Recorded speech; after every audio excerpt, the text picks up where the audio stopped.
کہو کہ میں صبح کے پروردگار کی پناہ مانگتا ہوں ہر چیز کی بدی سے جو اس نے پیدا کی، اور رات کی تاریکی کی برائی سے جب اس کا اندھیرا چھا جائے۔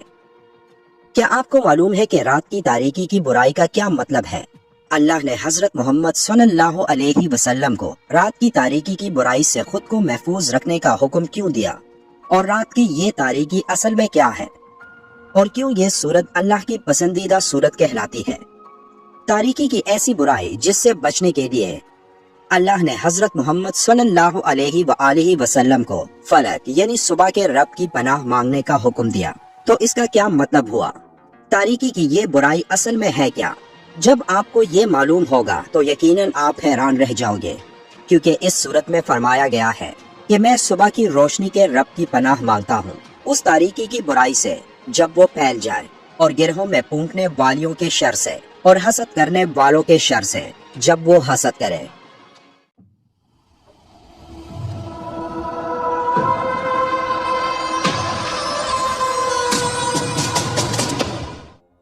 کہا جاتا ہے کہ جب اللہ نے ہر چیز کی تخلیق کی تو برائی بھی اسی کی پیدا کر دی ہے، لیکن یہ بات درست نہیں، کیونکہ ابلیس یا شیطان جس سے برائی کا آغاز ہوا تھا اسے اللہ نے برا پیدا نہیں کیا تھا، جبکہ حقیقت یہ ہے کہ ابلیس نے برائی کا راستہ اپنی مرضی سے چنا تھا، جس کی وجہ سے وہ گستاخ بنا اور کبر میں مبتلا ہوا۔ قرآن کی آخری 2 سورتوں میں اللہ نے اپنے آخری نبی صلی اللہ علیہ وآلہ وسلم کو وسوسوں اور برائیوں سے اللہ کی پناہ مانگنے کا حکم دیا ہے۔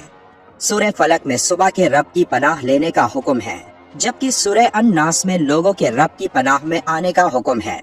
سورہ الناس میں اللہ اپنی بڑائی بیان کرتا ہے اور صرف ایک چیز سے اللہ کی پناہ میں آنے کا حکم ہے، اور وہ ہے شیطانی وسوسے، جبکہ سورہ الفلک میں اللہ نے کئی برائیوں سے اللہ کی پناہ مانگنے کا حکم کیا ہے۔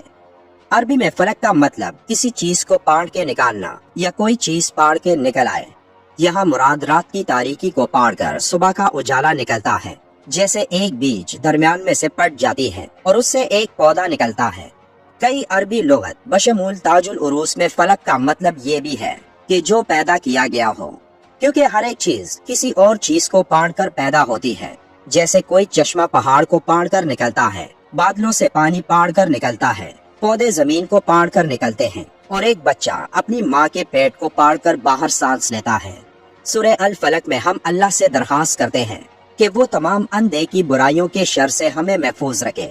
یہ سورت ہمیں ہماری نفسیاتی اور سماجی برائیوں سے بچانے میں مدد فراہم کرتی ہے، جیسے رات کا اندھیرا جس وقت ڈر کا عنصر زیادہ ہوتا ہے اور ایک انسان پر شیطانی عوامل اور وسوسوں کے حملوں کی شدت زیادہ ہوتی ہے، اور اس وقت جب کوئی آپ سے حسد کرے اور اس حسد میں وہ انسان آپ کو جانی یا مالی نقصان پہنچانے کی کوشش میں ہو، یا پھر جادو وغیرہ جس کے ذریعے کوئی آپ کو شدید ذہنی اور جسمانی تکلیف میں مبتلا کرنے کا ارادہ رکھتا ہو، تب یہ صورت ان تمام باتوں سے ایک انسان کو محفوظ رکھتا ہے، لیکن شرط یہ ہے کہ آپ کا عقیدہ مضبوط ہو۔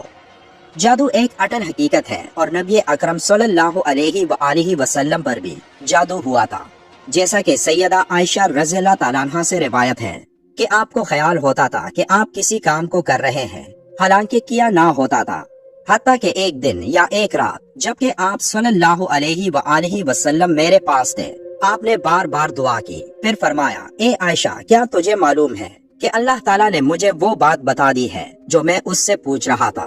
میرے پاس 2 آدمی آئے، ایک میرے سر کے پاس اور دوسرا میرے پاؤں کے پاس بیٹھ گیا۔ ان میں سے ایک نے اپنے دوسرے ساتھی سے پوچھا کہ اس آدمی کو کیا تکلیف ہے؟ تو اس نے کہا کہ اس پر جادو کیا گیا ہے۔ تو اس نے کہا کہ کس نے کیا ہے؟ تو جواب ملا کہ لبید بن عاصم نے۔ تو اس نے کہا کہ کس چیز میں؟ تو کہا کہ کنگھی، بالوں اور نر کھجور کے شگوفوں میں۔ پھر کہا کہ وہ کہاں ہے؟ تو جواب ملا کہ بیر زربان میں۔ پھر آپ صلی اللہ علیہ وآلہ وسلم نے صحابہ کو فرمایا کہ وہاں جا کر اس جادو والی کنگھی کو وہاں سے نکالو، اور جب بھی اس میں موجود ایک سوئی کو نکالو تو سورہ الفلک اور سورہ الناس کی ایک ایک آیت پڑھنا۔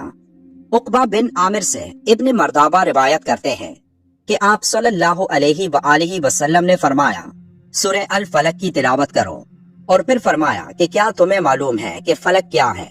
یہ جہنم کا ایک دروازہ ہے، اور جب یہ دروازہ کھل جاتا ہے تو تمام جہنم میں آگ بڑک اٹھتی ہے۔ ایک اور حدیث میں ذکر ہے کہ یہ جہنم کی ایک ایسی جیل ہے